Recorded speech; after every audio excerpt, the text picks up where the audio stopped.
G'day viewers, welcome to the next episode of It's Always Beeroclock. I'm Mark. And I'm Simon, and behind the camera we have Sidekick Dave.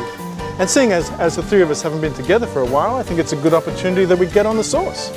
Well Simon, I think that's a great suggestion, particularly since we're at Sauce Brewing Company in Marrickville. Let's go in and find out what it's all about.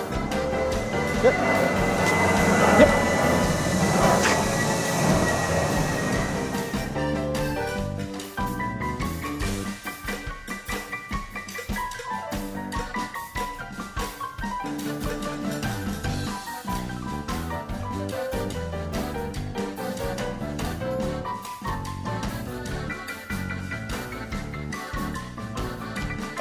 Well, we're here with Mike Clarke, the founder of Sauce Brewing. Hello. Hello, Mike. Thanks Welcome. for having us here. Now, I take it that you probably weren't always the owner of a brewery. No. So, what's your background?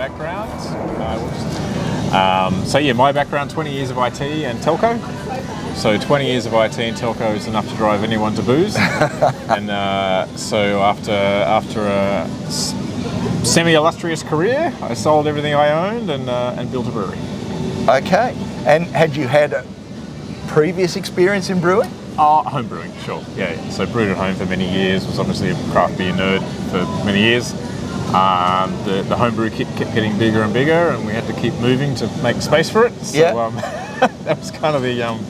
that was kind of one of the motivators. Is all right, we need to actually do this properly now. So I just kind of took it a little bit too far, as you can see. And when did you take possession of this property and start brewing professionally? Yeah, so we took this property in mid 2016. So a while ago now, quite a while in beer years. It's like dog years a bit. Yeah. So it took us about a year to set it up. So September 2017 is when we opened here and started making our own beer and having the tap room. Okay. And do you have an overarching sort of philosophy about what you want to brew? Yeah, look, our mantra is basically flavour first.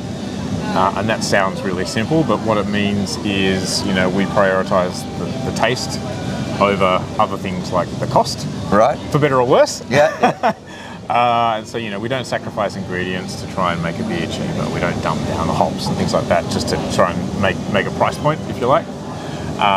So for us, we've got a core range, which is a pretty diverse spectrum of styles. Is that plain again, or another one? From the lager up to the New England IPA. And then our limiteds is where we get to have a bit more fun. So we're creative and a little bit crazy, but not too crazy. So, when we're going to create a beer that's going to be launched nationally, one of our limited releases, it's got to be something that you want to have more than one of. So it's all very well to have some really wonka crazy beer, but if you have 3 sips and then go, okay, that was cool, now can I have a beer? Yeah. We've kind of failed. Right. So creative, but with limits. It's still got to be something that you want to have a second one of. Yeah, okay, I get that.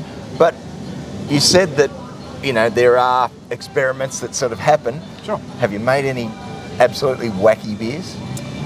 We've definitely made some wacky beers. We've made 1 or 2 that we ended up tipping out.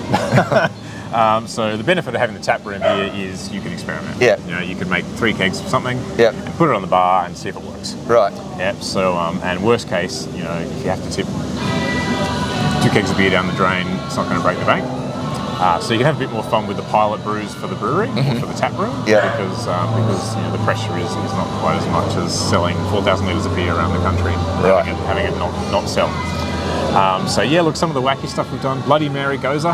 Right. And that was really great. That was actually one of our bar managers' idea. Yeah. It took me a little while to kind of come around to it, but we did it in the end, and it was actually great. It was actually really, really good. And of course, we got the Untapped review, which said, "This tastes like a Bloody Mary. I don't like Bloody Marys."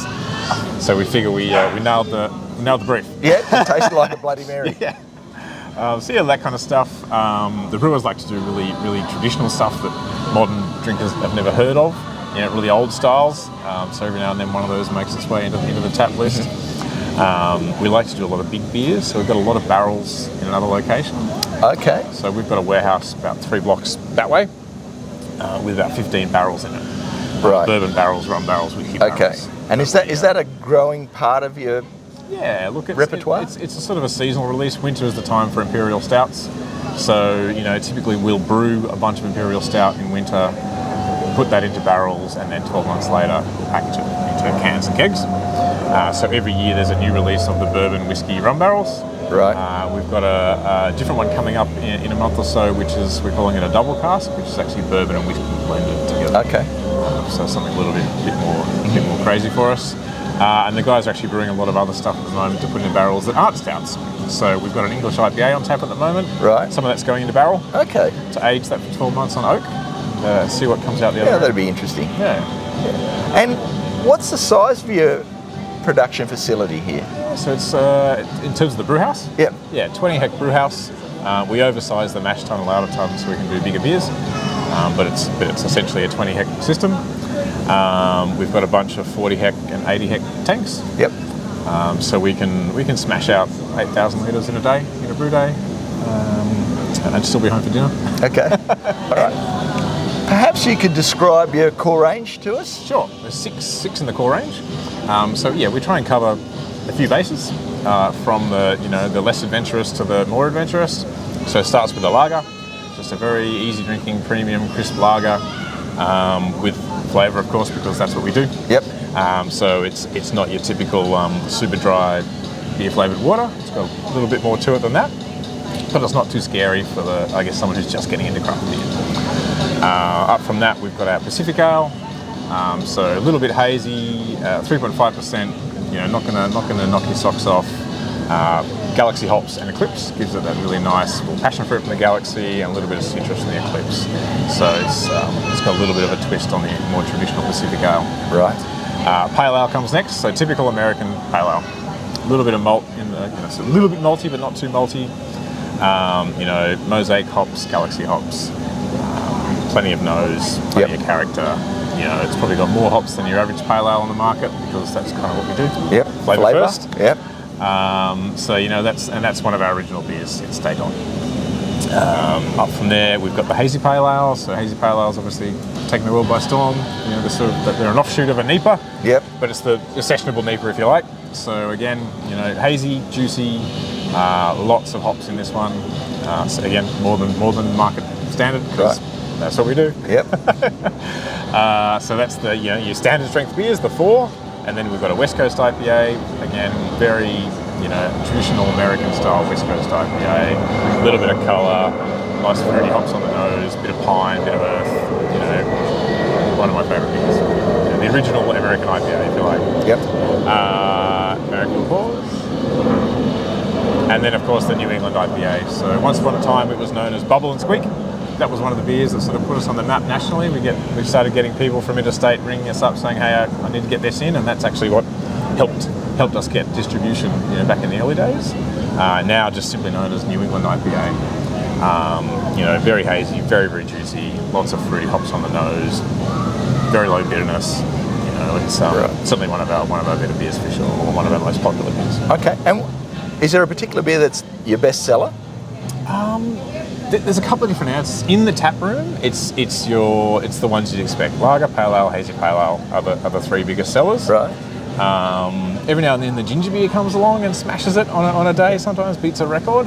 On the wholesale space, so in the more distribution space, probably the hazy pale ale and the 2 IPAs would be the biggest sellers, I'd say. Okay. And your specialty range that you have on tap at the moment? Yep. What have you got there? It was IPA day yesterday, so we've loaded up on IPAs. Right. That's why a few of the usual things are not there. We've got an English IPA, we've got a session IPA, so there's actually 6 IPAs at the moment. Session IPA, English IPA, the New England IPA, the West Coast IPA. We've got a coffee milkshake. So that was one of our recent limiteds. So flat white coffee milkshake IPA, which is absolutely to die for. Okay, we'll have to try that one. Have it for breakfast, but you should have it for breakfast. And the last one is a collaboration we did with Big Shed Brewing down in Adelaide. Okay. So an oat cream IPA with Big Shed. Right. So yeah, that's most of the limited lineup. And what are your plans for the next 12 to 24 months? Look, it's an interesting time for breweries at the moment. Yeah. Obviously, there's cost of living concerns and everything else. So our immediate concern is just to survive. Right. Medium to long term, we'd like to open a couple more venues, so brew pubs. Yeah. And then we're also doing some R&D at the moment on another brand, so we're going to start releasing RTD cocktails. Okay. So in parallel to beer, we're sort of looking at what the next generation of drinkers are looking for, and they're not so much looking for beer, they're looking for other stuff. Right. So, you know, a growing category at the moment is just RTD soft drinks, which doesn't really appeal to us, you know, like basically alcoholic solo type stuff. Yeah. We're not really interested in that, but you know, some of the most popular cocktails in the world at the moment can be sort of turned into an RTD if you like. So, you know, rather than spending 15 minutes making your favourite cocktail, imagine if you just go like that and pour it into a glass. Okay. That's what we're working on at the moment. Right. Interesting. Well, we look forward to trying some of your range. Let's do that very soon. Thank you very much for having us here. Fantastic. Thanks Cheers, for coming Mike. in. Thank you. Cheers. Cheers.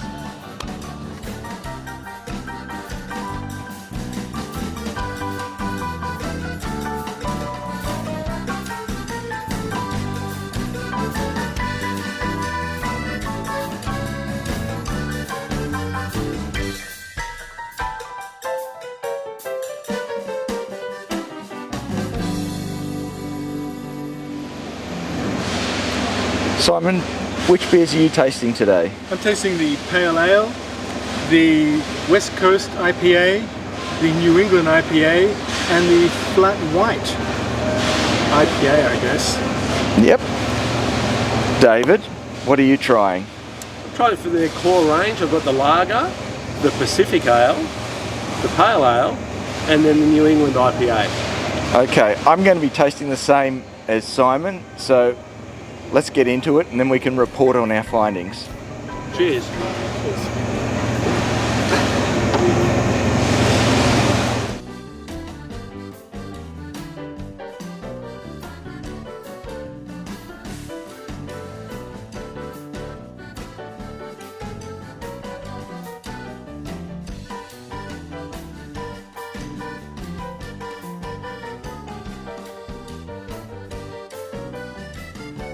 Alright, my name is Tony. It's my first time here. I've got a Pacific Ale at the moment, and yeah, it's good. It's good vibes. My name is Tom, third or fourth time here, drinking the New England IPA. Really good, loving it. And in your other trips here, Tom, have you had some of the other beers? Yeah, had the Maybach a few months back. That was really good. Too bad they don't have it on a current roster, so yeah, got to settle for this. All right, you're going to settle in for the afternoon here, boys? Yeah, a little while. Yeah, definitely. Yeah. All right, enjoy the rest of your day, guys. Thanks. Okay, we're here with Javier and Luisa at Sauce Brewing. Guys, have you been here before?